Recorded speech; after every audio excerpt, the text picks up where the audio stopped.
Something very, very, very magical is happening in Winnipeg this 2022-2023 NHL season, and it is hard to quantify, really. You look at this team right now, you look at the standings, you look at the stat sheets, you look at every type of analytical outlet, anything to do with hockey, and the Jets pretty much are number one across the board. Right now, the Winnipeg Jets are riding a 6-game win streak right now, playing some of the best hockey they've played since 2017-18, and on that 6-game win streak, that has gotten them to be first in the West. But not only first in the West, but first in the entire National Hockey League. This Winnipeg Jets team has went from being an underdog team that may make the playoffs to a team that is dominating night in and night out and is without a doubt the best team out there. And how did they get here, really? Well, let's be real. It all starts with a series of moves by Kevin Cheveldayoff, and obviously the big one being extending Mark Scheifele and Connor Hellebuyck. We're not going to talk about that right now, though, because even though that move is extremely, extremely important in helping get the Jets to this point and establishing, almost like a baseline of bringing of a core and just of a culture and all that stuff, it starts with so much more. And it doesn't even start with the hire of Rick Bowness. Like, it kind of does. Like, let's be real. But at the same time, Rick Bowness is getting these guys to buy in. That's a huge part of why this, team is winning. But another big reason, the main reason, is the personnel. It's the team that has been assembled. Yes, Rick Bowness has got these guys playing the best hockey that they've played in their careers, arguably. Like, this is some of the best team hockey that I've seen ever, really, when it comes down to just how deep this team is running 4 lines. It's so much fun to watch them night in and night out. But all of this starts with Kevin Cheveldayoff and all the little trades that he's made in the last year. Like, you go back and you look at all the moves he's made in the last 11 months alone. Acquiring Nino Niederreiter at before last year's trade deadline for a second-round pick. Having Niederreiter play good, establish a culture, fit in extremely well. You look at this season for Nino Niederreiter, he's having potentially a career year, 12 goals, 12 assists for 24 points in 39 games. The guy's been incredible, but not only has he been fitting in incredibly, but you go out there and you sign him to an extremely fair contract extension. Pretty much the same contract he's on right now. You just give him a couple more years out there. Chevy's, trading a second-round pick, getting a guy that fits in extremely well, locking him in for the same term that he was already at without a raise. It's a great move, and Nino Niederreiter has been first of many great moves in the last year that Chevy has made, but the first real important one before last year's trade deadline, and then keeping him around this year, you're seeing the full extent of it. And that also applies to Vladislav Nemexikov, a guy we acquired at the trade deadline from the Sharks for a 4th-round pick. When you look at what he's having this year, and he's on a career heater right now. Like, he's playing some of the best hockey he's played in his career. He's incredible, night in and night out, working hard. This is a guy that's played up and down the lineups everywhere for us so far, only in 39 games played. And Cheveldayoff comes in and assigns him to a $2 million extension for this year and for next year. Another guy in the last 12 months that has been brought into this team, played extremely well, bought into the culture, signed, and is, playing his best hockey of his career. Laurent Brossoit, again, comes back to Winnipeg after winning the Stanley Cup with the Las Vegas Knights last year. Him and Connor Hellebuyck have been probably the best tandem in the NHL. And we're going to be talking about Connor Hellebuyck, but again, you bring in a extremely stable, reliable backup goaltender, and for the first time ever, Connor Hellebuyck has a tandem. He does not have to play every night. Laurent Brossoit has been reliable. He has been consistent, and not only has he been consistent, but he has been getting better. He's showing confidence. The team plays well in front of him. He's been reliable, and that's something the Jets haven't had in the backup goaltending position for a very long time. You look at last year, they did not have that at all. Like, even when you go and you look at Eric Comrie, was he okay? Yes, but he couldn't play every night.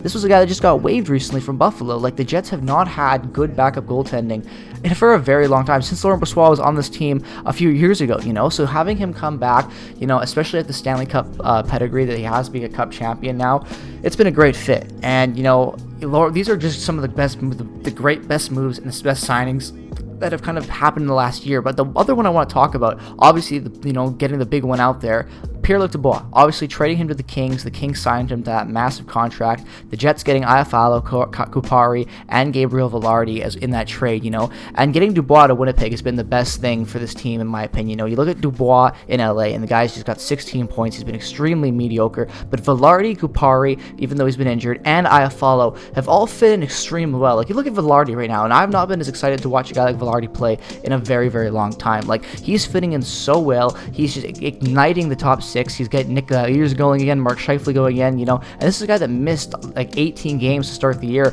with a bad injury, and he's come in and he's just played great hockey, and then you go over and you look at the flip side of this, and Alex Scheifele, he's been like pretty much like a modern day Matthew Perreault for this Winnipeg Jets team, a guy that can play anywhere in the lineup, just like Vladislav Nemestikov. Started the year off extremely hot with the 7 goals so far and 10 assists for 17 points, but a guy that can play anywhere in your lineup, that's reliable, that's loved by his teammates, a fun guy, an energy guy that plays hard, plays defensively, and can play anywhere in your lineup. An extremely important piece when you're trying to assemble a deep team that can win a Stanley Cup. And Kupari, again, he's only got that 1 point.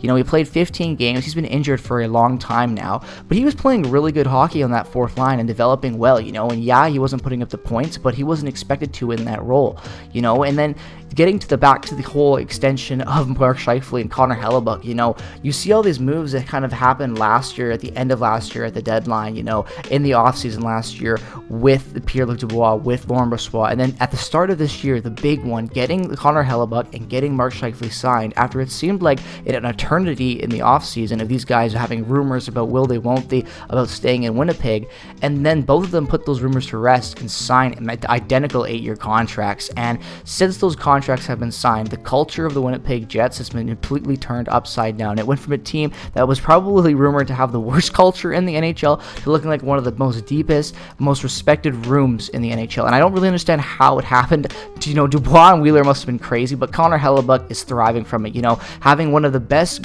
seasons of his career. This is already a guy that's been nominated for the Vezina. How many times? I can't even remember. It seems like it's been every year, but he's already won 20 wins in 29 games played so far with 1 shutout. He has earned himself another All-Star nod. This is 4-time All-Star for the Winnipeg Jets now, and definitely having another Vezina year, and definitely will be nominated. And you look at the flip side of these contracts in Mark Scheifele. I thought Mark Scheifele's best years were from behind him in Winnipeg. I didn't think this was going to be a guy that wanted to stay in Winnipeg, not even having me wanting him in Winnipeg, but just in general of him wanting to stay here. I didn't think it was going to happen. And then you look at Mark Scheifele this year now as more of a veteran elite forward at 30 years old, and he's playing great. Some of the most consistent hockey you've seen from him. You want to see him getting more goals compared to where he was last year, but 40 points in 39 games played, over a point per game, leading the team as the team leading scorer. Like, the guy's been great. The guy's been vintage Mark Scheifele, returned to form, and it's been wonderful to see. Like, I cannot be the only one that just loves watching this. Velarde and him are playing great. Ehlers and Scheifele are playing great. It's great to see Ehlers getting promoted to that top line. For years, with so many Jets fans, including myself, have been preaching about how good Ehlers can be and how we're underusing him, and you're really seeing it this year. Ehlers is getting brought back to life, with these guys. You have all these additions to this team, and then you have the guys that have been here for a while, like Ehlers, like Scheifele, that are just having a fire lit underneath them, it seems like, and they're playing some amazing hockey, and then you look at the drafting and development side of this as well, because you can't forget that, Chevy bringing in and drafting Cole Perfetti, this is a guy that was drafted in 2020. He's analytically, his stats aren't the best, but what he's been able to provide is a more stable top 6, another stable top 6 forward, or reliable forward with 26 points in 39 games played, and this is a guy that, when you look at the top 10 of the 2020 NHL draft, he's 4th overall in points in that top 10, taking 10th. So this is a guy that's starting to make waves in that draft class, and definitely starting to show that he's one of the top guys, and fell, in there, because the Jets were definitely getting Perfetti at 10 was a steal. So it's great to see him already being in top 5 in production for that draft. He's really been playing great, especially considering how many little games he has compared to some of the other guys. But Perfetti, drafting development, all these little things done right, it's leading to the Jets finding mass success. The fans are coming back after being so much uncertainty around the start of this year. The fans are coming back. They're starting to flood the building. It's great. And all of this comes back to Kevin Cheveldayoff. I've been so critical of this man. If you look at the videos that I was making, along with tons of other Jets fans, podcasts, whatever you want, media that you like to watch for the Jets and consume, all of us, in the last year, wanted him gone pretty much. I would say a good 80% of the fan base was done with Kevin Cheveldayoff, but he has absolutely won me over, and I think he should be GM of the year. You look at everything he's been able to accomplish in the last year: trading for Nino Niederreiter, extending Nino Niederreiter, trading for Nemestikov, extending Nemestikov, bringing in Laurent Brossoit, stabilizing the crease, locking up your franchise elite goaltender and your franchise center. Having a guy like Cole Perfetti in the drafting him, having him hit in your system. There's just been so many things, so many pluses and yeses that Kevin Cheveldayoff has checked off for this team that's helped elevate them to the Stanley Cup level, of a team again. Like, let's be real, no one thought the Jets were going to be where they were right now, and now they're first in the West, they're first in the entirety of the NHL, and it's all because of Kevin Cheveldayoff. Like, bringing in Rick Bowness, all the moves that he's made in the last, year alone, they've all hit. And at the time, they were like, okay, are these good moves? Yes, they're good moves, but we're going to have to see in the long run how they pay off. And almost every single move he's made in the last year has paid off immensely. This team is number 1 in the NHL, and even though they're playing all great and they're playing for each other and they're playing the best hockey, it's because of Kevin Cheveldayoff. So, make sure to subscribe. Let me know your thoughts in the comment section below, because it's crazy to think that we're here. Kevin Cheveldayoff, GM of the year. So let me know your thoughts in the comment section below. As always, peace and positivity as always. Go Jets, go. And I will see you guys in the next one. It'll all be over.